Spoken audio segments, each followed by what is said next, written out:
Imagine avec moi que tu construis une maison au milieu d'une neige qui atteint moins 30 degrés en hiver et pourtant si tu marches pieds nus à l'intérieur, tu auras l'impression de marcher sur des braises chaudes en plein été.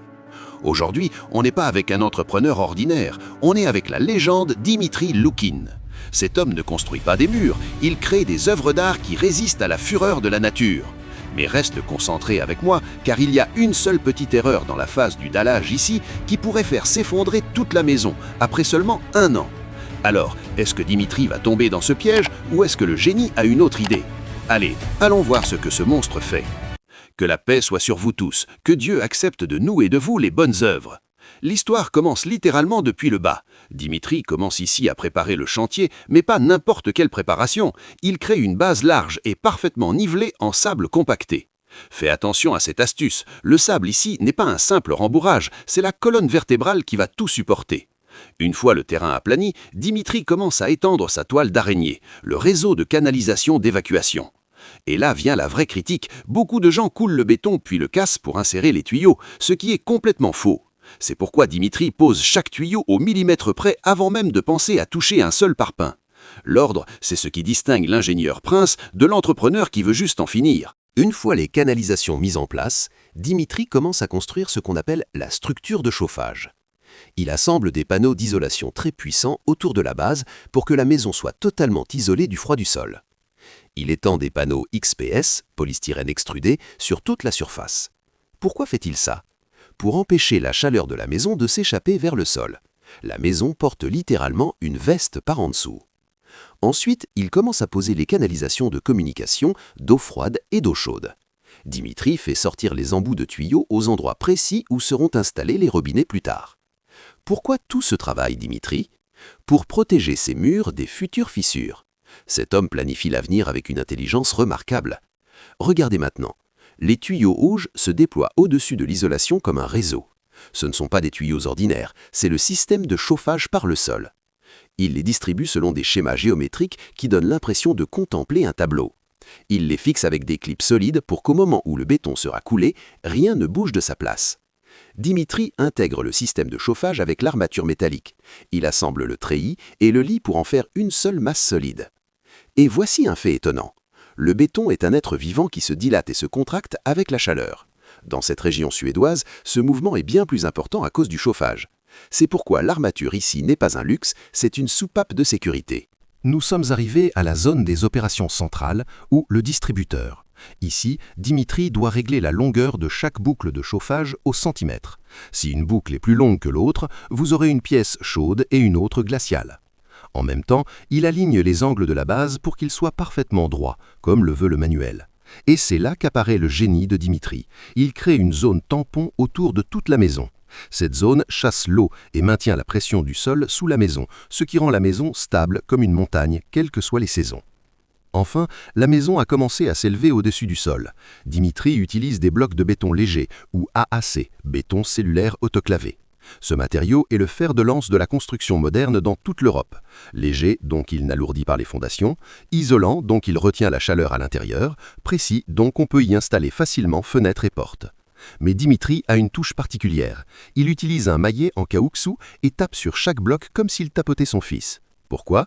Pour s'assurer que le mortier remplit tous les espaces. Le moindre petit vide sous un bloc est un point faible qui peut fissurer tout le mur à l'avenir. La physique ne fait de faveur à personne et Dimitri comprend bien la physique. Quand les murs atteignent leur fête, Dimitri prépare la ceinture de béton armé. Il place des tiges de fer au sommet du mur pour lier tout ensemble. Mais attendez, il y a quelque chose d'étrange ici. Dimitri a construit le balcon comme une structure bois séparée, totalement déconnectée du béton principal de la maison. Vous savez pourquoi?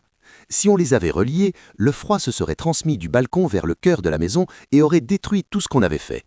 Dimitri a donc tout séparé ici pour protéger sa maison. Après avoir installé les grandes solives en bois de 200 par 150 mm et fermé les panneaux OSB, la maison a commencé à avoir des contours clairs. Dimitri a alors commencé les travaux de finition intérieure. Il a apporté une disqueuse et a commencé à creuser des canaux dans le béton cellulaire pour cacher les tuyaux. Mais avant de fermer ces canaux, il a fait quelque chose d'étrange. Il a pulvérisé les murs avec un primaire acrylique. Les gens ordinaires enduisent directement, mais Dimitri sait que ce béton est assoiffé et absorbe l'humidité. Sans ce primaire, l'enduit tombera après 1 mois. La maison se tient maintenant fièrement, prête pour la prochaine étape. Mais pensez-vous que Dimitri va faire face à un problème au niveau du toit qui pourrait détruire tout ce qu'il a construit? Voyons ça. Maintenant, les murs sont debout, mais leur aspect est du béton brut. Dimitri ne se contente pas de peintures ordinaires. Cet homme utilise la technologie russe IMK. Qu'est-ce que c'est que cette technologie? Des panneaux fabriqués à partir de granules de marbre naturel. L'astuce est qu'il vous donne l'apparence d'une vraie brique élégante, mais en réalité c'est une seule couche continue et très solide. Le matériau adhésif pénètre dans les joints et les soude, rendant le mur entier d'une seule pièce. Et le geste unique, chaque morceau est recouvert d'une couche de protection transparente que Dimitri ne retire pas avant que tout soit complètement sec. Le moment où l'on retire cette couche est le sommet du plaisir visuel, révélant la beauté du marbre naturel. Un conseil de Dimitri, si vous voulez que votre maison dure 100 ans sans changer d'aspect, oubliez la peinture et restez dans le naturel. On a terminé l'extérieur, allons en haut. Après avoir fixé les solives principales, Dimitri a commencé à construire un escalier horizontal en bois. Ce n'est pas un escalier pour monter, c'est le squelette qui va porter le plancher du deuxième étage. Et ici atteint le summum de la planification. Il ne construit pas les murs du deuxième étage brique par brique en étant debout en haut, non maître.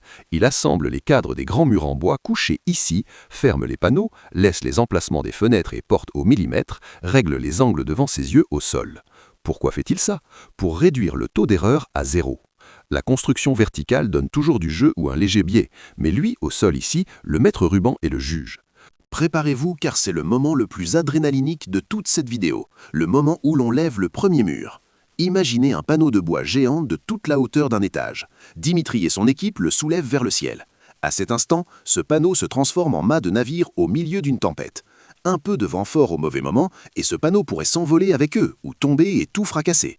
Mais la coordination ici est impressionnante. L'un pousse, l'autre stabilise, et en quelques secondes, le mur passe de l'horizontale à la verticale et est immédiatement étayé par des supports temporaires. Et ainsi de suite, mur après mur, jusqu'à ce qu'ils aient terminé tout l'espace. Et soudain, vous voyez le deuxième étage naître devant vos yeux en quelques heures, pas en quelques jours. Ce n'est pas un chantier, c'est une tactique militaire. Maintenant vient le couronnement, c'est-à-dire le toit incliné. Dimitri commence à distribuer les longues poutres inclinées à des intervalles géométriques précis. Attention, ces intervalles ne sont pas pour la forme, c'est pour la répartition des charges. En Russie, la neige peut peser des tonnes sur le toit. Si ces intervalles sont faux, le toit s'affaissera et tombera sur la tête de ceux qui sont dedans. Après que la charpente soit terminée, Dimitri ne se contente pas des panneaux OSB. Il installe des planches longues pour créer une couche très rigide, puis étend la membrane d'étanchéité. Et là, c'est le vrai perfectionnisme. Mètre par mètre, il commence à installer des panneaux d'isolation épais et solides sur la surface inclinée. L'objectif est de créer une enveloppe isolante qui ne s'interrompt pas. Les panneaux s'emboîtent avec un système de rainures et languettes, de façon à se chevaucher pour qu'il n'y ait aucun joint qui crée des courants d'air. Et le geste en or au sommet du toit, Dimitri utilise de la mousse expansive pour boucher le plus petit trou d'aiguille. Ainsi, le toit devient une seule masse, parfaitement isolée. Au-dessus de cette isolation, il revient fixer de grands panneaux OSB pour fermer complètement cette enveloppe. Concentrez-vous sur cette partie, car c'est ce qui distingue le pro de l'amateur. La fenêtre ou lucarne de toit est la partie la plus dangereuse du toit tout entier, car si elle est mal faite, la maison se transforme en chute du Niagara à la première pluie.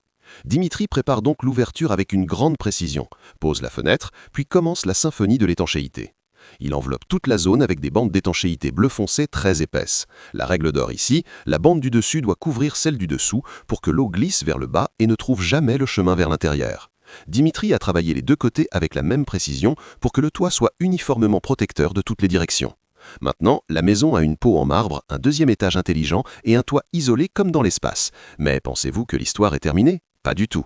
Il reste les finitions intérieures où Dimitri va faire des choses qui semblent venues du futur. Et il reste aussi le système de chauffage qui le fera fonctionner gratuitement tout le mois.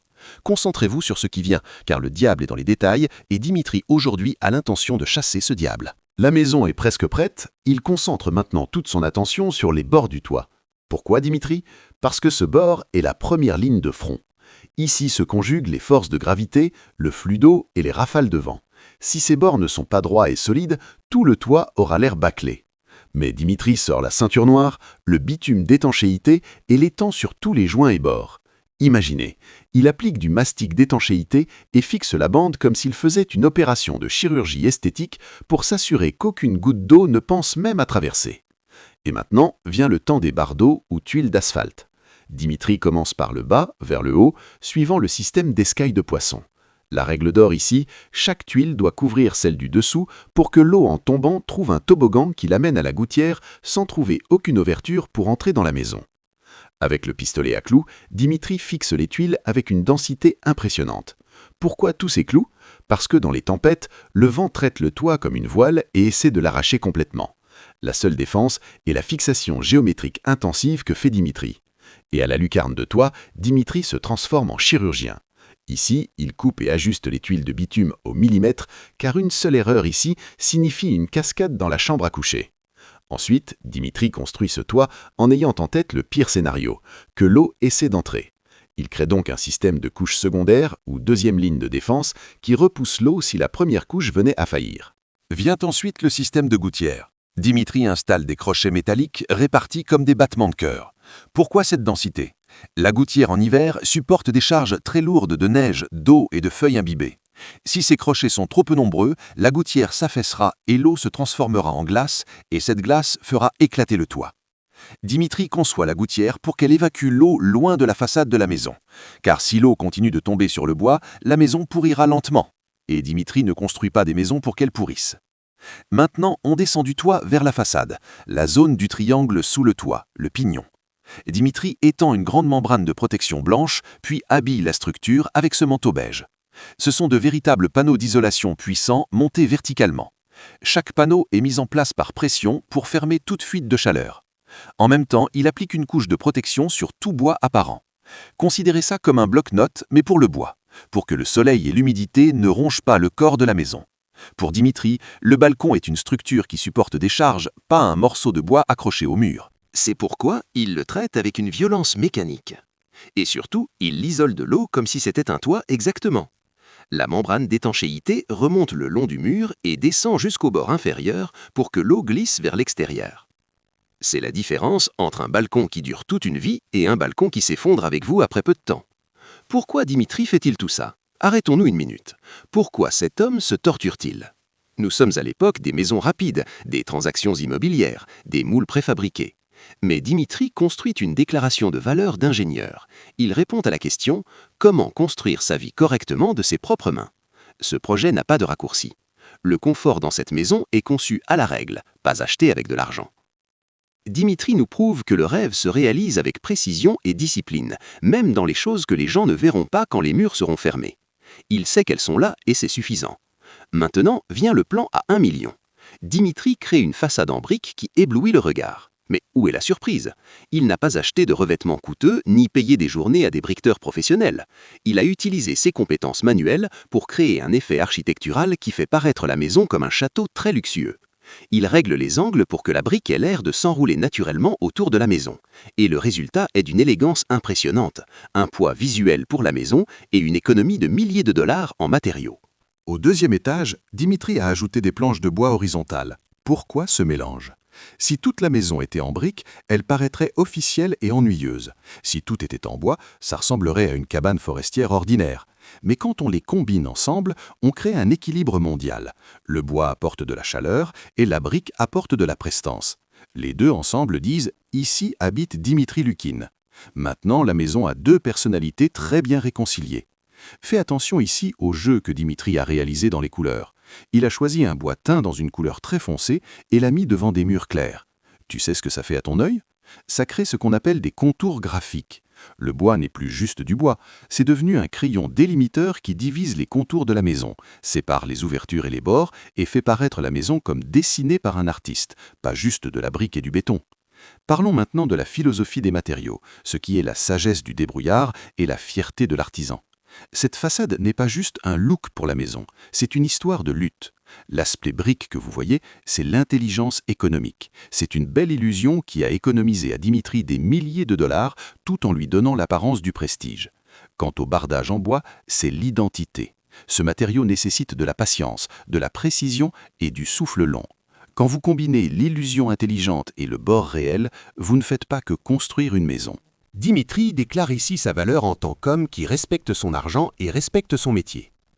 Vous êtes-vous demandé pourquoi les façades des grands architectes semblent chères? Le secret est dans la profondeur à plusieurs niveaux. Dimitri a fait 3 niveaux pour l'œil. Le premier niveau, la surface de la paroi principale claire. Le deuxième niveau, la surface du bardage en bois. Le troisième niveau, les encadrements des fenêtres. Cette gradation crée des lignes d'ombre nettes et propres. L'œil humain, quand il voit l'ombre et la lumière divisées avec cette précision, comprend immédiatement que cette exécution est mondiale et coûteuse, même si les matériaux sont simples. Dimitri joue avec l'esprit du spectateur avec une intelligence architecturale redoutable. Le bois autour des fenêtres n'est pas de la décoration, c'est une correction de vision. La finition en aspect brique parfois camoufle les contours des bords, mais les cadres en bois fonctionnent comme des guides qui dirigent votre œil et vous disent de regarder ici. Et plus important que la forme, la fonction technique. Ces ouvertures sont la partie la plus faible de toute maison. Elles accumulent l'humidité et se dégradent avec le temps. Dimitri a créé un cadre en bois qui protège ses bords des chocs et de l'humidité, et comble aussi les défauts des mesures simples. Car dans la vraie construction, rien n'est parfait à 100%. Mais il y a un artisan habile qui sait camoufler les défauts avec élégance. La maison aujourd'hui est devenue une seule masse harmonieuse. Elle n'est plus juste un premier et un deuxième étage. Elle est devenue une identité complète, façonnée par la patience et la précision. Dimitri Lukin nous a prouvé qu'une maison de rêve n'a pas besoin d'un budget illimité. Elle a juste besoin d'un esprit ouvert et de mains qui aiment leur métier. Il se tient maintenant en regardant le résultat final. Le toit bien fermé, la façade qui brille et la chaleur qui emplit tout l'espace. La maison qui a commencé avec un peu de sable est devenue un chef-d'œuvre d'ingénierie, qui résiste aux tremblements de terre et au mauvais temps en Russie et qui économise 80% d'énergie par rapport à toute autre maison. Et la surprise, c'est que Dimitri a découvert qu'il avait économisé environ 40% du coût de construction par rapport à ce qu'il aurait payé en faisant appel à un entrepreneur ordinaire. Et tous ces pourcentages, il les a économisés juste parce qu'il a travaillé intelligemment et de ses propres mains. Si cette vidéo vous a inspiré ne serait-ce qu'à 1%, ne soyez pas avare du pouce bleu et abonnez-vous à la chaîne pour rejoindre l'armée des cavaliers, car on fait le tour du monde pour vous ramener d'autres monstres du bâtiment qui changeront votre vision de la vie. Et n'oubliez pas de me dire dans les commentaires quelle est l'astuce la plus ingénieuse que Dimitri a réalisée ici qui vous a plu. Et est-ce que vous avez le courage de construire une maison ou autre chose entièrement de vos propres mains comme ce monstre? C'est tout. Ramadan Karim à vous tous, chevaliers. Je vous vois dans la prochaine vidéo, Inch'Allah. Et si cette vidéo vous a plu, vous pouvez regarder l'une de ces deux-là, elle vous plaira beaucoup, je vous le garantis. Paix sur vous. Si cette vidéo a fait battre ton cœur plus vite, imagine ce que tu ressentiras en regardant toutes nos autres vidéos. Rejoins la famille DIY Fighters maintenant, parce que les vrais bâtisseurs ne regardent pas les autres construire leurs rêves, ils construisent les leurs.